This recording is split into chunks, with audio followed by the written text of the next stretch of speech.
चलिए अब फटाफट अंदाज में देखते हैं खबरें। राजस्थान विधानसभा में आज राज्यपाल के अभिभाषण पर बहस का अंतिम दिन है। आज नेता प्रतिपक्ष बजट अभिभाषण पर बहस में भाग लेंगे। वहीं सरकार की ओर से सीएम अशोक गहलोत जवाब देंगे। विधानसभा की कार्यवाही के दौरान आज फिर जमकर हंगामा हुआ। बजट अभिभाषण पर चर्चा के दौरान बीजेपी के सतीश पूनिया ने बजट घोषणाओं को लेकर सवाल उठाए। उन्होंने कहा कि ये घोषणाएं कैसे पूरी होंगी, ये बड़ा सवाल है। इससे पहले आज विधानसभा की कार्यवाही प्रश्नकाल के साथ शुरू हुई। प्रश्नकाल में कोटा की रामगंज मंडी नगरपालिका क्षेत्र में संचालित कोटा स्टोन कटिंग इकाइयों का सवाल उठा, जिसका उद्योग मंत्री परसादी लाल मीणा ने जवाब दिया। वहीं विधायक राजकुमार शर्मा ने राजकीय चिकित्सालय नवलगढ़ में ब्लड बैंक की स्थापना से जुड़ा सवाल उठाया, जिस पर चिकित्सा मंत्री रघु शर्मा ने जवाब दिया। रघु शर्मा ने कहा कि इस वर्ष के बजट में मुख्यमंत्री ने 1000 बेड की घोषणा की है। आपसे चर्चा कर बेड को भी बढ़ाएंगे। उन्होंने कहा कि आपकी भावना भी मुख्यमंत्री तक पहुंचाएंगे और ब्लड बैंक की जल्द शुरुआत भी करने की कोशिश की जाएगी। विधानसभा की कार्यवाही से पहले बीजेपी विधायक अशोक लाहोटी ने गहलोत सरकार पर निशाना साधा। उन्होंने कहा कि गहलोत का ये 13वां बजट है, जबकि पहले बजट में ही उन्होंने फ्लोराइड मुक्त राजस्थान की बात कही। विधायक अशोक लाहोटी के बढ़ते अपराध पर भी प्रदेश सरकार पर निशाना साधा। साथ ही वैट कम कर जनता को महंगाई से राहत देने की भी मांग की। राजस्थान में जुआ खेलने और ऑनलाइन सट्टेबाजी पर अब जेल होगी। सरकार जल्द ही राजस्थान पब्लिक गैम्बलिंग विधेयक 2021 लेकर आ रही है। पश्चिम बंगाल, असम समेत 5 राज्यों के विधानसभा चुनाव के लिए उम्मीदवारों के नामों पर मंथन के लिए दिल्ली में आज बीजेपी चुनाव समिति की बैठक होगी। बैठक में पीएम मोदी और गृह मंत्री अमित शाह मौजूद रहेंगे। वहीं असम में सीट बंटवारे को लेकर आज अमित शाह और जेपी नड्डा के साथ असम गण परिषद के नेताओं की बैठक होगी, जिसके बाद सीट शेयरिंग की आधिकारिक घोषणा हो सकती है। न्यूज 18 के कार्यक्रम में उत्तर प्रदेश के मुख्यमंत्री योगी आदित्यनाथ ने कहा कि देश का किसान बीजेपी के साथ है और इस साल बंगाल और अगले साल उत्तर प्रदेश में पार्टी की जीत होगी। एक्ट्रेस तापसी पन्नू, प्रोड्यूसर अनुराग कश्यप, विकास बहल, विक्रमादित्य मोटवाने और मधु मंटेना के ठिकानों पर इनकम टैक्स डिपार्टमेंट की रेड आज भी जारी है। जानकारी के मुताबिक आयकर विभाग की टीम ने अनुराग कश्यप, तापसी पन्नू से देर रात तक सवाल जवाब किए और इनके इलेक्ट्रॉनिक डिवाइस जब्त कर लिए। सीएम अशोक गहलोत ने ट्वीट कर बीएसएफ जवान की शहादत को नमन किया है। उन्होंने घायल जवानों के जल्द स्वस्थ होने की कामना की। आपको बता दें कि जोधपुर में अभ्यास के दौरान यूपी के आगरा के रहने वाले बीएसएफ जवान सतीश कुमार शहीद हो गए थे। ताजमहल में बम की खबर फर्जी निकली। पुलिस ने सर्च ऑपरेशन के बाद यह जानकारी दी। ताज परिसर को पर्यटकों के लिए एक बार फिर से खोल दिया गया। इससे पहले ताजमहल में बम की खबर से हड़कंप मच गया। पर्यटकों को बाहर निकालकर पूरे परिसर में तलाशी ली गई। ताजमहल के दरवाजे बंद कर दिए गए थे। ओडिशा के मयूरभंज के सिमलीपाल नेशनल पार्क में पिछले 10 दिनों से भीषण आग धधक रही है। आग इतनी भीषण है कि पार्क की 21 रेंजों में से 8 को अपनी चपेट में ले चुकी है और हर दिन आगे बढ़ रही है। जोधपुर में हैंडीक्राफ्ट फैक्ट्री में आग लग गई। आग से लाखों का सामान जलकर खाक हो गया। खबर पाकर मौके पर पहुंची फायर ब्रिगेड ने कड़ी मशक्कत के बाद आग पर काबू पाया। दौसा में एक शख्स ने अपनी ही बेटी की हत्या कर दी। घटना रामकुंड इलाके की है, जहां एक शख्स ने अपने प्रेमी के साथ रह रही बेटी की हत्या कर दी। प्रेमी के घर से 1 मार्च को ही लड़की का अपहरण कर लिया गया था। आपको बता दें कि 16 फरवरी को लड़की की शादी हुई थी, लेकिन उसके बाद 21 फरवरी को लड़की अपने प्रेमी के साथ भाग गई। इस मामले पर हाईकोर्ट ने पुलिस को लड़की और उसके प्रेमी की सुरक्षा के निर्देश दिए थे। अलवर जिले के बानसूर थाना क्षेत्र के बुटेरी गांव में सड़क किनारे एक युवक का शव मिला। मृतक की पहचान रविंद्र शेखावत के रूप में हुई है, जो मजदूरी का काम करता था। अजमेर पुलिस ने अवैध शराब के खिलाफ विशेष अभियान चलाया है, जिसके तहत गंज थाना इलाके के बाबूगढ़ से शराब तस्कर को गिरफ्तार किया गया। इसके पास से 124 देसी और 240 अंग्रेजी शराब के पौवे जब्त किए गए।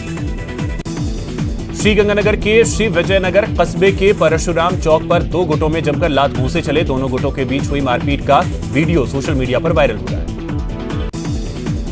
अलवर बाईपास की आशियाना आंगन सोसाइटी से 12 साल की बच्ची के अपहरण का मामला सामने आया है। बच्ची ने अपने परिजनों को बताया कि वो पार्क में खेल रही थी, तभी एक महिला उसे बहला फुसला कर अपने साथ ले गई। अपने फ्लैट में महिला ने बच्ची के साथ मारपीट की। वहां पहले से एक और बच्ची भी मौजूद थी। पीड़ित बच्ची मौका पाकर वहां से भाग गई और घर आकर परिजनों को पूरी बात बताई। अलवर के एनईबी थाना इलाके में एक दिन पहले हुए संजय के मर्डर का खुलासा हो गया है। पुलिस ने आरोपी पत्नी और उसके प्रेमी को गिरफ्तार कर लिया है। कोटा में पुलिस ने चोरी के 3 आरोपियों को गिरफ्तार किया है। इन आरोपियों से चोरी के सामान भी जब्त किए गए। कोटा में एक महिला ने चंबल नदी में कूदकर जान देने की कोशिश की। हालांकि पुलिसकर्मियों ने महिला को बचा लिया और इलाज के लिए अस्पताल में भर्ती करवाया। भरतपुर की डीग पुलिस ने तंत्र मंत्र से भूत भगाने के झांसा देकर हजारों रुपए की नकदी और आभूषण ठगने वाले आरोपी को गिरफ्तार किया है। पुलिस ने बताया कि आरोपी 2 साल से फरार चल रहा था। उदयपुर में सेंट्रल जीएसटी की टीम ने बड़ी कार्रवाई की है। टीम ने 14 करोड़ से ज्यादा की जीएसटी चोरी पकड़ी। बताया जा रहा है कि पवन शर्मा फर्जी कंपनियों के रजिस्ट्रेशन के आधार पर करीब 14 करोड़ 13 लाख की जीएसटी चोरी कर चुका है। सीजीएसटी की उदयपुर टीम को 3 महीने से पवन की तलाश थी। जोधपुर में लोग पेयजल संकट से आज गुजर रहे हैं। जोधपुर शहर में करीब 50,000 घरों में आज पानी की सप्लाई बंद है। चौपासनी फिल्टर हाउस और झालामंड फिल्टर हाउस में मेंटेनेंस के चलते पानी की सप्लाई आज बाधित है।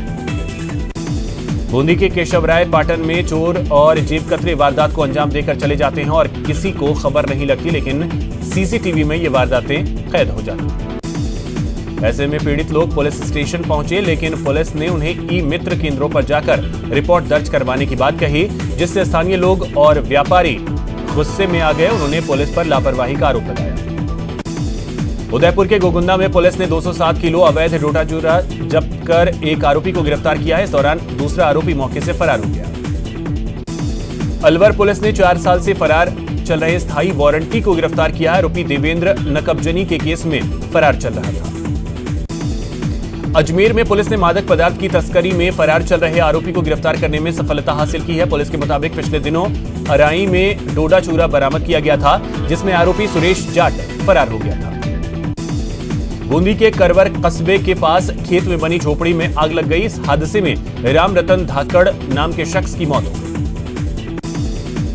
डूंगरपुर में रामबोला मठ की एक दुकान के किराएदार के साथ मारपीट का मामला सामने आया है। पुलिस ने मामले में एक युवक को हिरासत में लिया। बूंदी के राता बरड़ा गांव के पास एक डंपर नहर में गिर गया। हादसे में खलासी घायल हो गया। चित्तौड़गढ़ में उदयपुर जयपुर राष्ट्रीय राजमार्ग पर बायोडीजल पंप पर कार्रवाई की गई। जिला विशेष शाखा टीम और रसद विभाग की इस संयुक्त कार्रवाई में अवैध रूप से बेचे जा रहे 2700 लीटर बायोडीजल को जब्त किया गया। कोटा रेल मंडल ने भी कई स्टेशनों पर प्लेटफॉर्म टिकट की कीमत 50 रुपए कर दी है। कोटा, सवाईमाधोपुर, गंगापुर, हिंडौन, भरतपुर, बूंदी, शामगढ़, भवानी मंडी और रामगंज मंडी स्टेशनों पर 50 रुपए में प्लेटफॉर्म के टिकट मिलेंगे। बाकी स्टेशनों पर इसकी कीमत 20 रुपए होगी। माना जा रहा है कि रेलवे ने यह निर्णय कोरोना काल में प्लेटफॉर्म पर यात्रियों की अनावश्यक भीड़ को कम करने के लिए लिया है। रेलवे का मानना है कि भीड़ कम होने से प्लेटफॉर्म पर यात्रियों के बीच सोशल डिस्टेंसिंग का पालन हो सकेगा। अलवर के कलेक्टर नन्नुमल पहाड़िया ने बानसूर थाने उपखंड कार्यालय पंचायत समिति का औचक निरीक्षण किया। कलेक्टर ने बानसूर थाने पर व्यवस्थाओं का जायजा लिया। अलवर शहर के वार्ड नंबर 25 में पानी की समस्या को लेकर पार्षद लोचन यादव 3 दिन से भूख हड़ताल पर बैठे हैं। देर रात प्रशासन ने पार्षद को जबरदस्ती अस्पताल ले जाने की कोशिश की। ऐसे में वहां मौजूद महिलाओं ने हंगामा कर दिया। चित्तौड़गढ़ के मानपुरा ग्राम पंचायत के सरपंच और वार्ड पंचों ने पंचायत समिति प्रधान को ज्ञापन देकर उनके क्षेत्र में पेयजल व्यवस्था करवाने की मांग की। चित्तौड़गढ़ में पेयजल संकट के बीच जिला मुख्यालय स्थित श्री सांवलिया जी अस्पताल में एम्बुलेंस चालक प्याऊ से पानी लेकर वाहन धो रहे हैं। सिंचाई के लिए पानी की मांग को लेकर किसान 20 दिन से जैसलमेर नहर विभाग के आगे आंदोलन कर रहे हैं। 13 किसान भूख हड़ताल पर बैठे हैं। उनका कहना है कि अगर अगले 2-3 दिन में पानी नहीं मिला तो रबी की फसलें जलने लग जाएंगी। भरतपुर के डीग में सरपंचों ने अपनी 20 सूत्री मांगों को लेकर पंचायत समिति कार्यालय के सामने प्रदर्शन कर सरपंच संघ के अध्यक्ष राजाराम सिंसिनी ने बताया कि 8 मार्च को विधानसभा का घेराव किया जाएगा।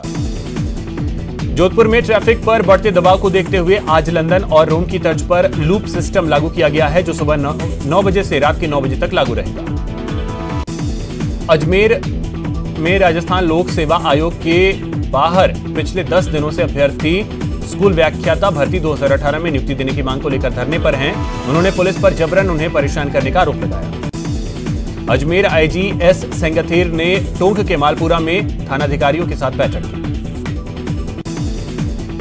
भरतपुर की पहाड़ी के गांव कठोल के लोगों ने कामा सीओ को ज्ञापन देकर शमशान भूमि पर हो रहे अवैध कब्जे को रुकवाने की मांग की। भरतपुर की सरसों मंडी में नई सरसों की आवक शुरू होने से सरसों के दामों में गिरावट देखी जा रही है। इसके बाद सरसों के तेल के दाम भी कम होने लगे। जयपुर के जगतपुरा के राजकीय माध्यमिक विद्यालय में पर्यावरण और वन्य जीवों की सुरक्षा के प्रति जागरूकता के लिए कार्यशाला का आयोजन किया गया। भरतपुर के मिनी सचिवालय सभागार में कलेक्टर नथमल डिडेल ने जिला परिषद की विभिन्न योजनाओं की समीक्षा बैठक की। भरतपुर के निजी स्कूल में अस्तित्व की उड़ान संस्था ने एक कार्यशाला का आयोजन किया। कार्यशाला में बालिकाओं को उनके अधिकारों के बारे में जानकारी दी गई। डूंगरपुर जिले का परिवहन विभाग जिले में यातायात नियमों का उल्लंघन करने वाले और चालान राशि जमा नहीं करने वाले 2500 दोपहिया वाहन चालकों के लाइसेंस निलंबित करने की तैयारी में। हरियाणा के लाडवा विधानसभा के पूर्व विधायक पवन सैनी आज सिरोही पहुंचे, जहां उनका बाबा रामदेव गार्डन में समाज सेवी रघुभाई माली ने स्वागत किया। कोरोना को लेकर सीएम अशोक गहलोत ने एक बार फिर सावधानी बरतने की अपील की है। उन्होंने ट्वीट किया कि कोरोना से जीती जंग कहीं हम हार ना जाएं, इसलिए हर सावधानी अपनाएं। छोटी सी लापरवाही हमारे लिए संकट पैदा कर सकती है। सीएम अशोक गहलोत कल कोरोना वैक्सीन की डोज ले सकते हैं। सीएम कल दोपहर 1 बजे सीएमआर में ही वैक्सीन लगवा सकते हैं। स्वास्थ्य विभाग को इसको लेकर सूचना दे दी गई। उदयपुर में आज राजस्व कर्मचारियों को कोरोना की दूसरी डोज लगाई गई। दूसरी डोज लेने के लिए भी कलेक्टर सबसे पहले पहुंचे। कलेक्टर चेतन देवड़ा और ईडीएम प्रशासन ओपी बुनकर ने सुपर स्पेशलिटी ब्लॉक में वैक्सीन की दूसरी डोज लगवाई। भरतपुर में जिला और सत्र न्यायाधीश देवेंद्र प्रकाश शर्मा और अन्य न्यायिक अधिकारियों के साथ उनके परिजनों ने कोरोना की वैक्सीन ली। कलेक्टर ने बताया कि 5 मार्च को वकीलों और उनके परिजनों को वैक्सीन लगेगी। दौसा में राजस्व कर्मचारियों को कोरोना वैक्सीन की दूसरी डोज लगाई गई। कलेक्टर पीयूष सामरिया ने भी वैक्सीन की दूसरी डोज ली। देश में बीते 24 घंटे में कोरोना के 17,425 नए केस सामने आए हैं, जिसके बाद अब तक देश भर में कोरोना के मामले 1,11,56,000 को पार कर गए। वहीं बीते 24 घंटे में देश भर में कोरोना की वजह से 87 लोगों की मौत हुई है, जिसके बाद अब तक कोरोना से मौत का आंकड़ा 1,57,433 हो गया। वहीं बीते 24 घंटे में देश भर में 14,071 मरीज रिकवर हुए हैं, जिसके बाद अब तक रिकवर हुए मरीजों की संख्या 1,08,26,000 को पार कर गई। प्रदेश में भी कोरोना संक्रमण फिर से फैलने लगा है। बीते 24 घंटे में प्रदेश भर में 215 नए केस सामने आए।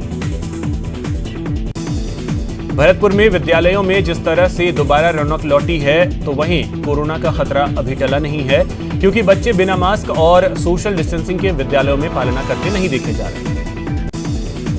भरतपुर के नगर कस्बे के पंचायत समिति सभागार में एसडीएम सुरेंद्र प्रसाद के नेतृत्व में बैठक आयोजित की गई। बैठक में कोरोना टीकाकरण को लेकर जानकारी दी गई।